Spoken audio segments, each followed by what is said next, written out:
Masarap magpasaya ng kapwa, bunga ng sariling sikap at pagtsatsaga. Yan, kitang-kita niyo, di ba?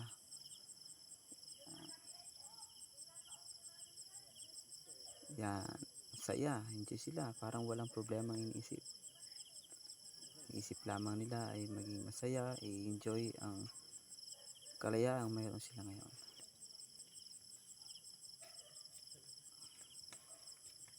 Yan, kabataan ay walang iniisip kahit ano pa man.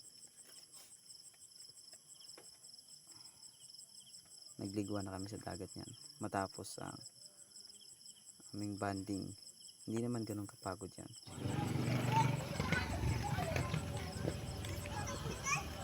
Balik ulit. Oh,